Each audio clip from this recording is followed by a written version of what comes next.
Welcome to my channel English পরিচয় learn English systematically. আজকে আমরা শিখতে চলেছি বাক্য কিভাবে তৈরি করব। আমরা তো ইংরেজি গ্রামারের অনেক কিছু নিয়মকানুন শিখলাম, কিভাবে বাক্য তৈরি করব লেখার সময় বা বলার সময়। আজ আমরা শিখে নেব টেন্সের মাধ্যমে, কিছু সূত্রের মাধ্যমে কি করে বাক্য তৈরি করব। টেন্স কাকে বলে? টেন্স কথার অর্থ হলো ক্রিয়ার কাল। একটা কর্তা যখন একটি কাজ করছে, ঠিক কোন নির্দিষ্ট সময়ে কাজ করছে, টেন্স আমাদেরকে সেটি বলে দেয়। তো এই ক্লাসটা দেখার আগে আমি তোমাদেরকে বলবো যে বাক্য নিয়ে একটা ক্লাস আমার রয়েছে লেসন 4, টেন্স নিয়ে একটা ক্লাস রয়েছে লেসন 5, এবং ফ্রেমিং ডাব্লিউএইচ কোশ্চেন কী করে তৈরি করা হয় সেখানে লেসন 37, এবং সিঙ্গুলার প্লুরালের উপরে একটা ক্লাস তোমরা অবশ্যই এই ক্লাসটা দেখার আগে দেখে নেবে। চলো দেখে নেওয়া যাক প্রেজেন্ট ইনডিফিনাইট টেন্স কখন ব্যবহার করা হবে। প্রেজেন্ট ইনডিফিনাইট টেন্সের অপর নাম হলো সিম্পল প্রেজেন্ট বা সাধারণ বর্তমানকাল। নামটা শুনেই বুঝতে পারছো, বর্তমানকালে সাধারণভাবে যখন কোনো কাজ হয় তখন কোন টেন্স হয়? তখন প্রেজেন্ট ইনডিফিনাইট টেন্স বা সিম্পল প্রেজেন্ট টেন্স হয়। কি করে বুঝতে পারবো সেটা প্রেজেন্ট ইনডিফিনাইট টেন্স? কর্তা যদি কোনো একটা কাজ বর্তমানকালে সাধারণভাবে করে থাকে তখন প্রেজেন্ট ইনডিফিনাইট টেন্স হয়। আর কি কি দেখে বুঝতে পারবো প্রেজেন্ট ইনডিফিনাইট টেন্স? যদি কাজটা নিত্য সত্য বোঝায়, চিরসত্য বোঝায়, নিত্য অভ্যাস বোঝায়, প্রকৃতি বোঝায়, কোনো ঐতিহাসিক উপাধি বোঝায়, তখন বুঝে নেব সেটা হলো প্রেজেন্ট ইনডিফিনাইট টেন্স। এরপর বাংলা ক্রিয়াপদের শেষে কি করে বুঝতে পারবো? ভার্বের শেষে, বাংলা ক্রিয়াপদের শেষে বা ভার্বের শেষে যখন অ থাকবে, আ থাকবে, হর্ষই থাকবে, এ উচ্চারণ হবে, ও উচ্চারণ হবে, এন উচ্চারণ হবে, এস উচ্চারণ হবে, আই উচ্চারণ হবে, এইগুলি যদি উচ্চারিত হয় তখন বুঝতে পারবো সেটা হচ্ছে প্রেজেন্ট ইনডেফিনাইট টেন্স বা সাধারণ বর্তমানকাল। চলো ট্রান্সলেট ইনটু ইংলিশ, ইংরেজিতে অনুবাদ করা যাক। কি করে আমরা ট্রান্সলেশনটা করব, কি করে কথা বলার সময় কথা বলবো, কি করে লিখবো। নাম্বার 1, তারা আমাকে ফোন করে। তারা আমাকে ফোন করে, তাহলে তারা কোন কালে করে? প্রথমে দেখে নিতে হবে এটা বর্তমান কালে করে, তাহলে বর্তমান কালে কাজটা সাধারণভাবে হচ্ছে, তাহলে কোন টেন্স ব্যবহার করা হবে? Present indefinite tense. বহুল প্রচলিত টেন্স হলো প্রেজেন্ট ইনডিফিনাইট টেন্স। বেশিরভাগ ক্ষেত্রে দুটো টেন্স জানলেই হবে, একটা হলো present indefinite tense subject plus মূল ভার্বের প্রেজেন্ট ফর্ম, একটা হলো পাস্ট ইনডিফিনাইট সাবজেক্ট প্লাস মূল ভার্বের পাস্ট ফর্ম। যে কোনো বাক্য তুমি ইজিলি তৈরি করতে পারবে। তারা আমাকে ফোন করে, তাহলে যখনই আমি বুঝে নিলাম এটা হচ্ছে প্রেজেন্ট ইনডিফিনাইট টেন্স, তখনই আমার কাজ হবে কি করা? প্রেজেন্ট ইনডিফিনাইট টেন্সের সেন্টেন্স স্ট্রাকচারটা কি? সাধারণ বাক্যে সেন্টেন্স স্ট্রাকচার, সাবজেক্ট প্রথমে কর্তা, যে কাজটি করে বা যার সম্বন্ধে বলা হয়, কার সম্বন্ধে বলা হচ্ছে? তারার সম্বন্ধে বলা হচ্ছে, তাই দে। এরপর ভার্বের প্রেজেন্ট ফর্ম বা ভার্ব 1, কোনটা ভার্ব? এখানে কাজ বোঝালে তো ভার্ব হয়, করা বোঝালে বা হওয়া বোঝালে ভার্ব হয়, বা আছে বোঝালে। ফোন করা, কি মানে ফোন করা? কল মানে ফোন করা বা ফোন মানে ফোন করা। দে কল, কাকে ফোন করে কি বা কাকে দিয়ে প্রশ্ন করলে যে উত্তর পাওয়া যায় তাকে বলা হয় অবজেক্ট ভার্বকে। দে কল মি, তারা আমাকে ফোন করে, ফুল স্টপ। হলো, এটা তারা আছে বলে কল হলো মানে, কিন্তু কর্তা যদি থার্ড পারসন সিঙ্গুলার নাম্বার হয়, পারসন কোনটা? আমি আমরা হলো ফার্স্ট পারসন, তুমি তোমরা হলো সেকেন্ড পারসন, আমি আমরা তুমি তোমরা বাদ দিয়ে সমস্ত কিছুই হলো থার্ড পারসন। আর একটা বোঝালে সিঙ্গুলার, একের অধিক বোঝালে প্লুরাল। কর্তাটা যদি থার্ড পারসন সিঙ্গুলার নাম্বার হয়, দেখে নেবে যে থার্ড পারসন সিঙ্গুলার নাম্বার হয় তখন ভার্বের শেষে কি বসাবে? এস বা ইএস বসাবে। কখন এস বসাবে, কখন ইএস বসাবে সেটা আবার তৈরি করার অনেক রুলস এবং রেগুলেশনস রয়েছে, সেটা আস্তে আস্তে তোমরা জানবে। এরপর দেখে নেব যদি ওটা প্রশ্ন থাকতো, তারা কি আমাকে ফোন করে, তাহলে সেটা কি হতো? প্রশ্নবোধক বাক্যের নিয়মটা আমরা এখানে দেখে নিই। প্রেজেন্ট ইনডিফিনিট টেন্সে শুরুতে ডু কিংবা ডাজ হবে,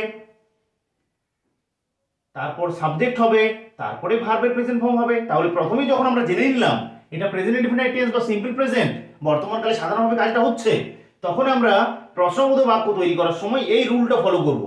প্রশ্নবোধক বাক্যের প্রথমে ডু কিংবা ডাজ। ডু কখন হবে? যদি সাবজেক্টটা, কর্তাটা থার্ড পারসন সিঙ্গুলার নাম্বার না হয় তাহলে ডু হবে। তাহলে তারাটা তো থার্ড পারসন সিঙ্গুলার নাম্বার নয়, আমি আমরা নয়, তুমি তোমরা নয়, থার্ড পারসন সে তাহারা, থার্ড পারসন সেটা, কিন্তু সিঙ্গুলার নাম্বার নয়, এক বচন নয়, তারার দ্বারা অনেকজনকে বোঝাচ্ছে, এটা প্লুরাল নাম্বার। তাই এখানে প্রশ্নটা কি দিয়ে শুরু হবে? ডু দিয়ে শুরু হবে। ডু এরপর সাবজেক্টে কি হবে? সাবজেক্টে কি? তারা। Do they. তারপরে মূল ভার্বের প্রেজেন্ট ফর্ম বা verb one. Do they call me? Do they call me হলো। সাধারণ বাক্যে সাবজেক্ট সাহায্যকারী ক্রিয়া হয়। আই এম যদি সাধারণ বাক্য হয়, প্রশ্নবোধক বাক্যে কি হবে? M I. নেক্সট আমরা তারা আমাকে ফোন করে না, নাম্বার 3। করে না, না বোঝাতে নেগেটিভ সেন্টেন্স। সেন্টেন্সে তিনটে রূপ হয়, একটা হলো সাধারণ বাক্য, একটা হলো প্রশ্নবোধক বাক্য, প্রশ্নবোধক বাক্য, আর একটা হলো নাবাচক বাক্য। এখানে দেখো, লক্ষ্য করো, তারা আমাকে ফোন করে না। তারা আমাকে ফোন করে না, এটা নাবাচক বাক্য। এখানে বাক্যটা কি করে তৈরি করব? প্রথমে সাবজেক্ট, সাবজেক্টকে তারা, দে। এরপর ডু কিংবা ডাজের মধ্যে একটা কর্তা থার্ড পারসন সিঙ্গুলার নাম্বার হলে ডাজ, না হলে অন্য ক্ষেত্রে ডু। আমি আমরা ফার্স্ট পারসন, তুমি তোমরা সেকেন্ড পারসন, আমি আমরা তুমি তোমরা বাদ দিয়ে থার্ড পারসন। তাহলে তারাটা হলো থার্ড পারসন, কিন্তু তারাটা হলো প্লুরাল নাম্বার, বহু বচন, অনেকজনকে বোঝাচ্ছে, তাই এখানে ডু। তারপরে নট নেগেটিভ সেন্টেন্স বলে, নাবাচক বাক্য বলে নট, দে ডু নট। ভার্বের প্রেজেন্ট ফর্ম ফোন করা, কল করা, মূল ভার্বের প্রেজেন্ট ফর্ম কল, কল হবে না, কল হবে। দে ডু নট কল কাকে? অবজেক্ট হচ্ছে me, they do not call me. এরপর চলে আসি আমরা, এই নাবাচক বাক্যটাকে যদি প্রশ্নবোধক বাক্যে তোমাকে করতে দেয়, তখন তোমরা কিভাবে করবে? তারা কি আমাকে ফোন করে না? তারা কি আমাকে ফোন করে না? তখন সেক্ষেত্রে কি করব আমরা? তখন সেক্ষেত্রে প্রশ্নবোধক বাক্য কি দিয়ে শুরু হয়? ডু কিংবা ডাজ দিয়ে। তাহলে এখানে বাক্যটা তারা একটা সাবজেক্ট রয়েছে, মানে তারা মানে third person plural number, singular number তো নয়, তাহলে প্রশ্নটা শুরু হবে ডু দিয়ে। ডু, তারপর তারা subject, subject do they, do they. তারপরে নেগেটিভ সেন্টেন্স হলে কি বসবে? Not, do they not. তারপরে মূল ভার্বের প্রেজেন্ট ফর্ম বা verb one, do they not call me? Do they not call me. এখানে একটা জিনিস, নট ব্যবহার করার একটা নিয়ম তোমরা জেনে রাখবে, যেটা এরর কারেকশন বা সব ক্ষেত্রে কাজে লাগবে বাক্য তৈরি করার ক্ষেত্রে।